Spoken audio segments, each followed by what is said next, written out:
అతి తక్కువ సమయంలో అతి ఎక్కువ ప్రయోగాలు చేపట్టి దెబ్బతిన్న రాజకీయ నాయకుల్లో మొదటి వరుసలో ఉంటాడు జగన్మోహన్ రెడ్డి. కాంగ్రెస్‌కు రెడ్లు, కాపుల మద్దతు, టీడీపీకి కమ్మలు, బీసీల మద్దతు సాంప్రదాయంగా ఉంటూ వచ్చింది. తక్కిన అగ్రకులాలలో ఎక్కువ మంది టీడీపీకి, ఎస్సీ, ఎస్టీ మైనారిటీలలో ఎక్కువ మంది కాంగ్రెస్‌కి మద్దతుగా ఉంటూ వచ్చేవారు. కాంగ్రెస్ ఓటు బ్యాంక్ అంతా వైసీపీకి షిఫ్ట్ అయిపోయింది. 2014-19 మధ్య బాబు, కాపు, బీసీల మధ్య బ్యాలెన్స్ చేయబోయి ఇద్దరి ఆగ్రహాన్ని చవిచూశారు. రెండు వర్గాల్లో అధిక శాతం ఓటర్లు టీడీపీకి వ్యతిరేకంగా, వైసీపీకి అనుకూలంగా ఓటు వేయడంతో జగన్ అధికారంలోకి వచ్చాడు. ఇక వచ్చిన దగ్గర నుంచి టీడీపీని ఎలా క్షీణింపచేయాలా అన్న దానిపైనే దృష్టి పెట్టాడు జగన్. ఏం చేసినా కమ్మలు టీడీపీని విడిచిపెట్టరు. ఈ నగ్న సత్యాన్ని జగన్ మర్చిపోయినట్లున్నాడు. వాళ్లను ఆకర్షించే లేదా కనీసం అనునయించి తన పట్ల సానుకూలంగా చేసుకునే ప్రయత్నం అస్సలు చేయలేదు. బాబుపై కోపంతో యావత్తు కమ్మలపై కక్ష కట్టినట్లు వ్యవహరించి, బాబు విధానాలతో ఏకీభవించిన కమ్మలతో పాటు తటస్థులను కూడా దూరం చేసుకున్నాడు.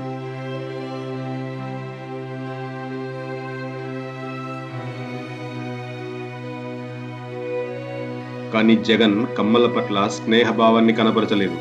నిమ్మగడ్డ ఉదంతంలో అయినా బాబు ఒకే కులానికి చెందినవారంటూ ముఖ్యమంత్రి హోదాలో మాట్లాడి ఘోరమైన తప్పు చేశాడు. రాజకీయ సభలో మాట్లాడితే అదో దారి. ముఖ్యమంత్రిగా మాట్లాడుతూ ఒక పర్టికులర్ కులం వాళ్ళు నా ప్రభుత్వానికి వ్యతిరేకంగా కుట్ర చేస్తున్నారని మాట్లాడటం నేను జనాభాలో ఒక సెక్షన్కి వ్యతిరేకమని చెప్పుకున్నట్లే. నియమాలు పాటించని వ్యక్తులు, రూల్స్ అతిక్రమించే సంస్థలు అనేకం ఉంటాయి. కానీ వాటిలో కమ్మవారి సంస్థల మీద మాత్రమే గురిపెట్టినట్లు వ్యవహరించిన జగన్ ప్రభుత్వం అమర్రాజ సంస్థ పర్యావరణాన్ని కలుషితం చేయడంలో ఆశ్చర్యం ఏమీ లేదు. అనేక పరిశ్రమలు చేసే పనే అది. దానికే ప్రభుత్వం నోటీసులను ఇస్తూ ఉంటుంది. వాళ్ళు కోర్టుకు వెళుతూ ఉంటారు. వీళ్ళు హెచ్చరికలు చేస్తూ ఉంటారు. కానీ అమర్రాజా కేసులో మాత్రం కరెంటు సరఫరా ఆపేశారు. పర్యావరణానికి హాని కలిగించడం, కరెంటు సప్లైకి లింక్ ఏంటి? గల్లా జయదేవ్ సరిదిద్దుకుంటామని చెప్పకుండా రాష్ట్రం నుంచి పరిశ్రమను తరలించేస్తామని బెదిరించారు. అది తప్పైతే దానికి ప్రతిగా సజ్జల పోతే పొండి అనడం మరింత తప్పు. ఏ ప్రభుత్వ ప్రతినిధి పారిశ్రామికవేత్తలను ఉద్దేశించి అలా మాట్లాడాడు. సజ్జల స్టేట్మెంట్ పై రగడ వచ్చినప్పుడు ముఖ్యమంత్రి కలుగజేసుకుని కనీసం దిద్దుబాటు చేయలేదు. ఎందుకంటే జగన్ సమాజాన్ని కమ్మ, నాన్ కమ్మగా విడదీసి బలపడదామనుకున్నాడు. ఎవరికి రుచించినా రుచించకపోయినా అమెరికాలో జూయిస్ లాబీలా ఆంధ్రలో కమ్మ లాబీ చాలా బలవంతమైనది. మేధస్సు, ధనం, కఠోర పరిశ్రమ, చొరవ, పలుకుబడి, ఐకమత్యంతో వాళ్ళు అన్ని రంగాల్లో ప్రవేశించి ఎగబాకి ఆ రంగంలో అంతకుముందు ఎస్టాబ్లిష్ అయిన వారిని తోసిరాజని కొన్నిట్లో శాసించే స్థాయికి వచ్చారు. ఉమ్మడి ఆంధ్రప్రదేశ్ లో వారి ప్రభావం కొంతవరకే ఉన్నా ఆంధ్రప్రదేశ్ విడిపోయాక మితి లేకుండా పోయింది. ఉమ్మడి ఆంధ్రప్రదేశ్ రాష్ట్రం నుండి ఆంధ్ర ప్రాంతం విడిపోతామన్నప్పుడు దాన్ని వ్యతిరేకిస్తూ అంబేద్కర్ అలా ఏర్పడే రాష్ట్రం కమ్మ, రెడ్డి కులాల మధ్య కురుక్షేత్రంగా మారుతుందని హెచ్చరించాడు. 3 ఏళ్ల తర్వాత తెలంగాణతో కలవటం వలన ఆ వాతావరణం పలుచబడింది. మళ్ళీ పాత ఆంధ్ర ఏర్పడింది కాబట్టి సిసలైన కురుక్షేత్రం తిరిగి వచ్చేసింది. కమ్మ, రెడ్డి సమీకరణ విషయంలో 1953 నాటికి 2014 నాటికి మధ్య తేడా రావడానికి కారణం 1983లో ఏర్పడిన తెలుగుదేశం పార్టీ. ఆంధ్ర రాష్ట్రం ఏర్పాటు వ్యతిరేకిస్తూ శ్రీశ్రీ తెలుగు రాజ్యం ఏర్పడితేను తొలి వజీరు రెడ్డి, తాగడానికి కుళ్ళు నీళ్లు, తినడానికి గడ్డి అన్నాడు. ఇప్పుడైతే రెడ్డే వజీర్ అవుతాడని చెప్పే పరిస్థితే లేదు. కమ్మలకే ఎక్కువ ఛాన్స్ ఉంది. జనాభాలో వాళ్ళ శాతం ఎంత ఉన్నారనేది పక్కన పెడితే వారు ఎంతమందిని ఇన్ఫ్లుయెన్స్ చేయగలరు అనేదే ఇక్కడ ప్రధానమైన అంశం. జర్మనీలో హిట్లర్ ఎదిగే కాలంలో యూదుల బలం ఎలా ఉండిందంటే ఫ్యాక్టరీ యజమానులు యూదులు, వర్కర్స్ యూనియన్లు యూదులే, పత్రికాధిపతులు, పాత్రికేయులు, వ్యాపారస్తులు, పారిశ్రామికవేత్తలు అందరూ యూదులే. వారు కష్టపడి డబ్బు సంపాదించేవారు. దానితో అన్ని పనులు సాధించేవారు. వాళ్ళని ఎదిరించిన వారిని నిలువరించడానికి మేధోపరమైన, ధనపరమైన, సామాజిక పరమైన అన్ని రకాల శక్తియుక్తులు కలిగి ఉండేవాళ్ళు. ఈ అంశాన్ని హైలైట్ చేస్తూ హిట్లర్ సాధారణ జర్మన్లను వారికి వ్యతిరేకంగా మలుచుకున్నాడు. యూదులు వేరే మతస్థులు కావడం, సమాజంలో కలవకుండా తమ ఐడెంటిటీని విడిగా మేనేజ్ చేయడం వలన అది సాధ్యపడింది. దానికి కూడా దశాబ్దాలు పట్టింది. ఆంధ్రలో కమ్మలు వేరే జాతి కాదు, సమాజంలో భాగమే. వారిని విడిగా ఎత్తి చూపించి మాట్లాడడం కుదరదు. కానీ సమాజపు ఆలోచనలు గాఢంగా ప్రభావితం చేయగలిగిన పత్రికా రంగం, సినిమా రంగం వారి చేతిలో ఉంది. విద్యపై శ్రద్ధ పెట్టి అడ్మినిస్ట్రేషన్లోనూ, న్యాయ రంగంలోనూ అగ్రస్థానాల్లో ఉన్నారు. భూమి లావాదేవీల్లో, పరిశ్రమలు స్థాపించడంలో వారికి ఎదురేయలేదు. ఎన్నో దశాబ్దాలుగా సాగుతూ ఉన్న ఈ విస్తరణ నేడు వందలాది ఊళ్ళున్న మహా వటవృక్షంగా మారింది. జగన్ జస్ట్ 5 ఏళ్ల కాలంలో దాన్ని వేళ్లతో సహా కూలగొట్టేయాలని ఒక్కా బోర్లా పడ్డాడు. బయటకు కనపడకుండా ఒక్కోకమ్మ విరుస్తూ పోతే ఎంతో కొంత సాధించేవాడేమో. కానీ ఏకంగా కాండంపైనే గొడ్డలు ఎత్తేసరికి ఆ వర్గం అంతా ఏకమైంది. జగన్ ఏం చేయబోయినా మీడియా యాగీ చేసింది. కోర్టు అడ్డుకట్టలు వేసింది. జగన్ ఓడటానికి స్వీయ తప్పిదాలు చాలా ఉన్నాయి, కానీ కమ్మవారిని రాంగ్ సైడ్ రబ్ చేయడం చేతనే చావు దెబ్బతిన్నాడన్నది ప్రగాఢమైన అభిప్రాయం.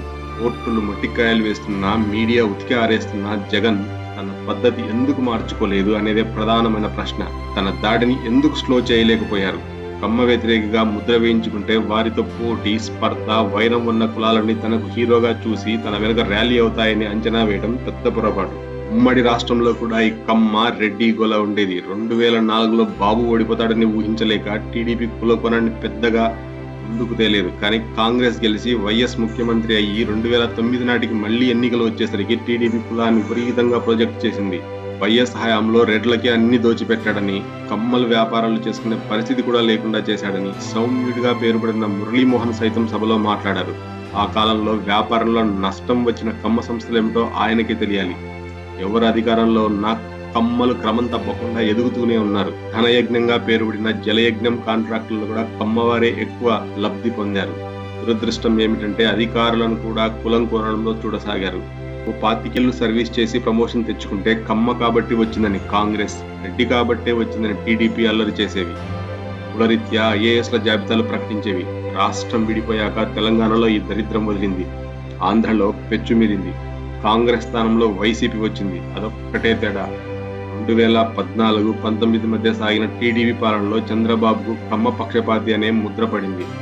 ఉమ్మడి రాష్ట్ర ముఖ్యమంత్రిగా ఆయనకు ఆ పేరు లేదు. ఆంధ్ర రాజధాని ఎంపిక దగ్గర నుంచి ఆ కులస్తులే అక్కడ ఎక్కువగా పెట్టుబడి పెట్టడం, ప్రచారం చేయడం వల్ల ఆ ముద్ర స్థిరపడింది. గణాంకాల మాట ఎలా ఉన్నా పబ్లిక్ పర్సెప్షన్ మాత్రం అదే.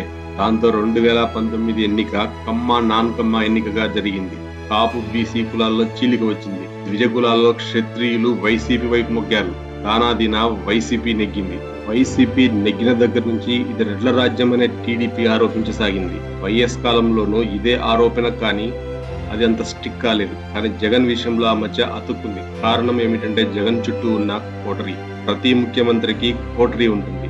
వైఎస్ కోటరీలో చూడండి, కేవీపీ, ఉండపల్లి, జక్కంపూడి, ఇలా వివిధ కులాల వారు ఉన్నారు.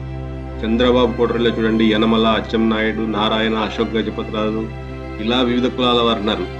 మరి జగన్ చుట్టూ పెద్దిరెడ్డి, చెవిరెడ్డి, విజయసాయిరెడ్డి, సుబ్బారెడ్డి అందరూ రెడ్లే.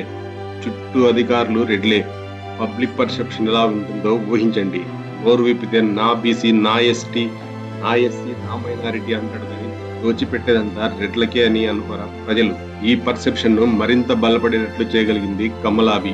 2009లో బాబుని గెలిపించడానికి కృషి చేసిన ఈ లాబీ 2024 వచ్చేసరికి ఎట్టి పరిస్థితుల్లోనైనా జగన్ ను ఓడించి తినాలని కక్షతో పనిచేసింది. ఎన్నికలయ్యాక కూడా జగన్ తిరిగి లేవకుండా పూర్తిగా భూస్థాపితం చేయాలని రంకెలు వేస్తుంది. ప్రపంచంలోని కమ్మలనందరినీ ఏకత్రాటిపై తెచ్చి తన సంహారం కోసం పోరాడే బలమైన సైన్యంగా మార్చిన ఘనత జగన్దే. నాకు తెలిసి ఏ నాయకుడు ఇంతలా ఏ కులాన్ని ఈ స్థాయిలో వ్యతిరేకం చేసుకోలేదు. ఈ లాబీ అనేక మంది తటస్థులుగా గోచరించే వ్యాఖ్యాతల ద్వారా మామూలు మీడియానే కాదు, సోషల్ మీడియాను వాడుకోగలిగింది. అనేక విషయాల్లో జగన్ ఇమేజ్ ని భ్రష్టు పట్టించింది. ఇలా వ్యాఖ్యానించే వారందరూ పక్షపాత రహితులే అనే భ్రమ కల్పించడానికి వారికి ఉన్న అడ్వాంటేజ్, కమ్మల్లో చాలా మంది కుల సూచకాన్ని ధరించకపోవడమే. రెడ్లకు ఆ సౌకర్యం లేదు. వారందరూ తమ పేరు చివరన రెడ్డి అని పెట్టుకోవడం చేత తొందరగా జనాల్లో గుర్తింపు తెచ్చుకునేవాళ్ళు. రెడ్లకు ఆ సౌకర్యం లేదు. వారందరూ తమ పేరు చివర రెడ్డి అని పెట్టుకోవడం వల్ల సులువుగా జనాల్లో గుర్తుపట్టే విధంగా ఉండేది. కమ్మలకు ఈ సమస్య లేదు. చౌదరి అని పర్టికులర్ గా పెట్టుకున్న వారిని తప్పిస్తే తక్కిన వారి విషయంలో పేరు బట్టి కమ్మ అని ఐడెంటిఫై చేయటం చాలా కష్టంగా ఉండేది. కమ్మలలో చాలా మంది పేరు చివరిలో రావు, మూర్తి, బాబు, కుమార్ ఇలా జనరిక్ గా ఉంటుంది. కొందరికి నాయుడు అని ఉన్నా అది అనేక కులాలు పెట్టుకునే పేరు కాబట్టి ఇతిమితంగా వాళ్ళు కమ్మవారు అని చెప్పటం కష్టం. ఆ కులానికి చెందకపోయినా ఆ పార్టీ పట్ల అభిమానం చేతనో ఆర్థిక కారణాల చేతనో టీడీపీకి అనుకూలంగా మాట్లాడేవారు కుప్పలు తెప్పలుగా ఉన్నారు. వీరంతా దశాబ్దాలుగా అవలంబిస్తున్న టెక్నిక్ ఒకటి ఉంది. రాజకీయ నాయకులందరినీ తిడుతూ వచ్చి మన దృష్టిని ఆకర్షించి మన ఆమోదాన్ని సంపాదిస్తారు. సరిగ్గా ఎన్నికల ముందు అందరిలోనూ లోపాలున్నాయి, కానీ చంద్రబాబు లెస్సర్ ఈవిల్, మిగతా వాళ్ళు బ్రహ్మ రాక్షసులు. అందువలన ఈసారికి ఇలా పోనిచ్చి టీడీపీకి ఓటేసేద్దామంటారు. టీడీపీ గెలవబోతోందని మనల్ని సైకలాజికల్ గా డ్రైవ్ చేస్తారు. నాకు తెలిసి బాబు ముఖ్యమంత్రి అయినప్పటి నుంచి ఏ మీడియా ఏ ఎన్నికల్లోనూ బాబు ఓడిపోతాడని చెప్పలేదు. కానీ బాబు కొన్నిసార్లు ఓడిపోయారు. అంటే వీళ్ళు ప్రజాభిప్రాయాన్ని ప్రతిధ్వనించడం లేదన్నమాట. ఇలాంటి వాళ్ళు 2019లో బాబు పరాభవం తర్వాత ముసుగులు తీశారు. ఫ్రమ్ డే 1 జగన్ ని తిట్టడం ప్రారంభించారు. దీన్ని వైసీపీ ధీటుగా ఎదుర్కోలేకపోయింది. ఇక రెడ్ల విషయానికి వస్తే జగన్ పాలనలో తమకు ఒరిగిందేమీ లేదని వాళ్ళు అసంతృప్తిగా ఉన్నారని అందరికీ చాలా క్లియర్ గా అర్థమైపోయింది. కర్ణాటకలో లింగాయతుల్లా, మహారాష్ట్రలో మరాఠల్లా, ఆంధ్రప్రదేశ్ లో రెడ్లు రాజకీయాలను నమ్ముకున్నవారు. కాంట్రాక్టు వ్యాపారాల్లో సంపాదిస్తూ, రాజకీయ జూదం ఆడుతూ, పదవులు అనుభవిస్తూ, నెగ్గినా ఓడినా అనుచరగణాన్ని పోషిస్తూ వస్తారు. వాళ్లకు కావలసినది ఊరిలో తమ మాట చెల్లుబాటు కావటం, ఆధిపత్య ధోరణి, ఆస్తులు ఆర్పేసుకునైనా దానికోసం పాగలాడతారు. జగన్ వాళ్ళని సరిగ్గా అక్కడే దెబ్బ కొట్టాడు. నెల్లూరు అంటే ఎప్పటి నుంచో రెడ్ల ఆధిపత్యంలో ఉన్న జిల్లా. అన్ని పార్టీల్లోనూ వాళ్ళే నాయకులు. ఆ జిల్లా చాలక పక్కనున్న ప్రకాశం, దూరంగా ఉన్న వైజాగ్ కూడా వెళ్లారు. వాళ్ళ కంచుకోటలోనే అనిల్ కుమార్ యాదవ్ వంటి బీసీని మంత్రిని చేస్తే నెత్తిన కూర్చోబెడితే వాళ్ళు సహిస్తారా? టికెట్ల పంపిణీకి వచ్చేసరికి నరసరావుపేట వంటి కమ్మారెడ్డి పోటాపోటీగా ఉండే నియోజకవర్గానికి అనిల్ కుమార్ ని మారిస్తే అక్కడి వారు సహిస్తారా? పోనీ అనిల్ ఏమైనా సౌమ్యుడా అంటే అదీ కాదు. వారెంత వీరెంత అని నోరు పారేసుకుని రెడ్లను తొక్కేసని విర్రవీగే మనిషి. వేమిరెడ్డి వంటి హితైషి బలమైన నాయకుడు వైసీపీ వీడడానికి కారణమయ్యాడు. అలాగే గుంటూరు జిల్లాలో కమ్మారెడ్డి సమాన స్థాయిలో పోరాడే చోట్ల రెడ్లను కాదని ఎస్సీ అయిన మేకతోటి సుచరితను మంత్రిగా, అది హోంమంత్రిగా చేస్తే ఎన్నికల వేళ మంగళగిరిలో 2 సార్లు నెగ్గిన ఆళ్ల రామకృష్ణారెడ్డిని పక్కన పెట్టి బీసీకి టికెట్ ఇస్తే రెడ్లు ఏమనుకుంటారు?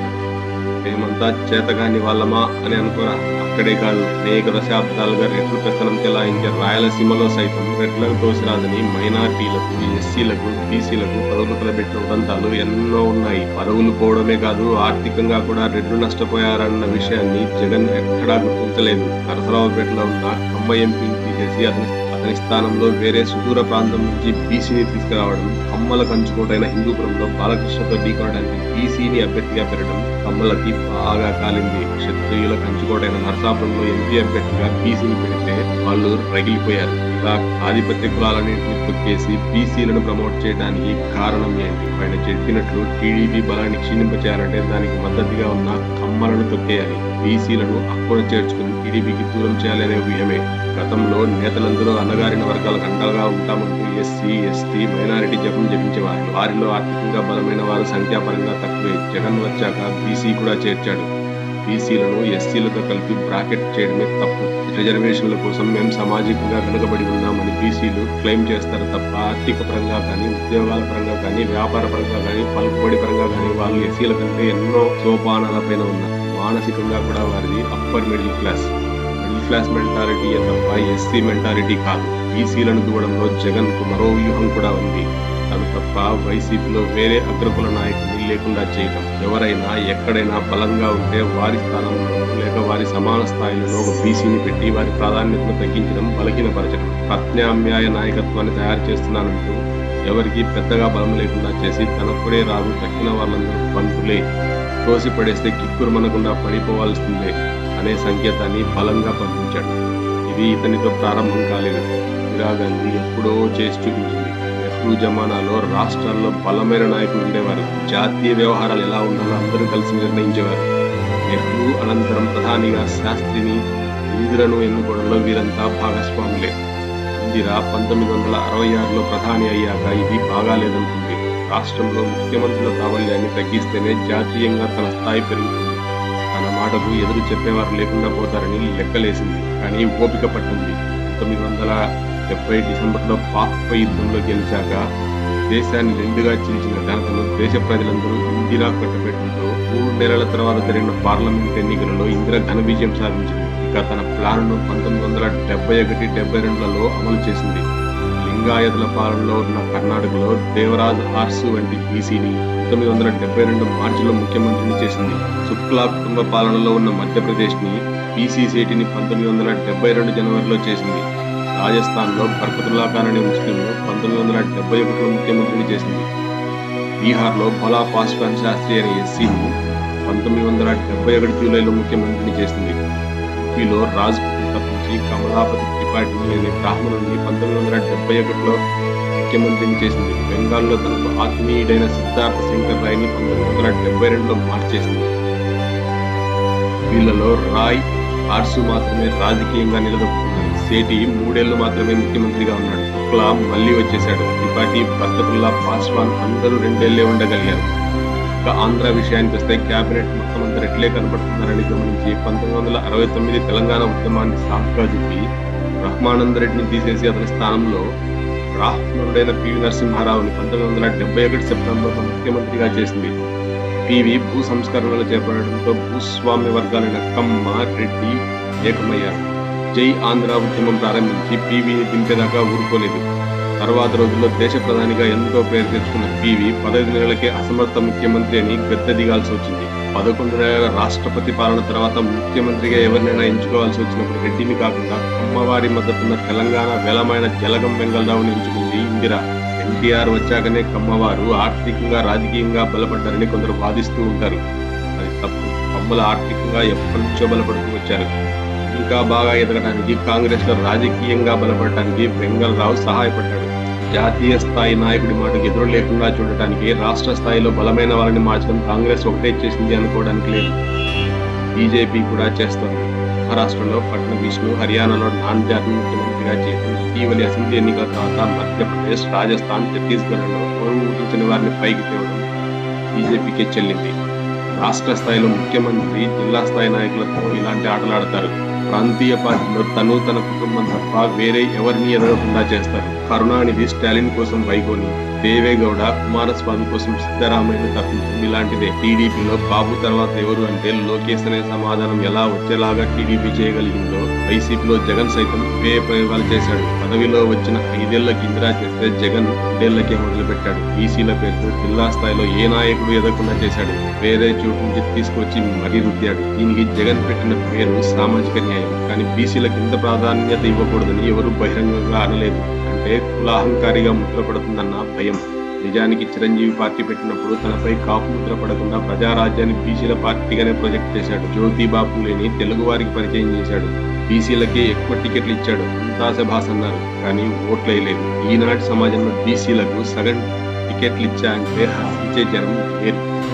జగన్ బీసీ హోరుతో కమ్మ, కాపు, రెడ్డి, ద్విజవర్గాలన్నీ ఏకమయ్యాయి. వారిలో అధికాంశం వైసీపీకి వ్యతిరేకంగా ఓటేశారు. జనాభాలో వారి శాతం బట్టి వారి ఓట్ల లెక్కలు వేయద్దు. మేధోపరంగా కన్విన్స్ చేసో, కండబలం లేదా కాసుబలం చూపో, ఒత్తిడి చేసో వారి ఇతరుల చేత తాము చెప్పిన వారికి ఓట్లు వేయించగలిగిన సామర్థ్యం కలవారు. టీడీపీకి కాపుల మద్దతు లేకుండా చేయడానికి ఎన్ని పదవులు ఇచ్చినా, ఎన్ని పథకాలు అమలు చేసినా బీసీలపై జగన్ చూపిన ప్రేమ కారణంగా వారు వైసీపీని ఆదరించలేదు. గోదావరి జిల్లాలో కాపులకు, శెట్టి బలిజలకు పడదు. వైసీపీ శెట్టి బలిజలకు ప్రాధాన్యత ఇవ్వడంతో కాపులు ఓటేయలేదు. ఎస్సీలంటే కూడా కాపులకు పడదు. కోనసీమకు అంబేద్కర్ జిల్లా పేరు పెట్టిన వివాదం దీనికి తోడైంది. శెట్టి బలిజలను కాకుండా ఎస్సీలతో వైరమే. జిల్లా పేరు విషయంలో జరిగిన గొడవల్లో వారు కేసులు ఎదుర్కొన్న కోపంతో వారు వైసీపీకి ఓటేయలేదు. ఇలా జగన్ ఫెల్ బిట్వీన్ మెనీ స్టూల్స్. జగన్ కులపరంగా కాక ఆర్థిక వర్గ పరంగా కూడా సమాజాన్ని వర్గీకరించాడు. బీసీలను ఒకే సమూహంగా చూడలేము. పైన చెప్పినట్లు స్థాయి పరంగా మధ్యతరగతి, ఎగువ మధ్యతరగతికి చెందిన వారిలో ఎక్కువ మంది ఉన్నారు. అందుకని ఎగువ వర్గాలతో కలిసి వైసీపీ వ్యతిరేకంగా ఓటేశారు. 2014-19 మధ్యన కాపులను బీసీల్లో చేర్చడం అంశంపై గందరగోళం చేసి అటు కాపులను ఇటు బీసీలను ఇద్దరిని చంద్రబాబు దూరం చేసుకున్నారు. ఈసారి జగన్ కు అదే జరిగింది. కాపులకు పదవులు ఇచ్చాడని బీసీలు, తమ స్థానంలో బీసీలకు టికెట్లు ఇచ్చాడని కాపులకు కోపాలు వచ్చి ఇద్దరూ దూరమయ్యారు.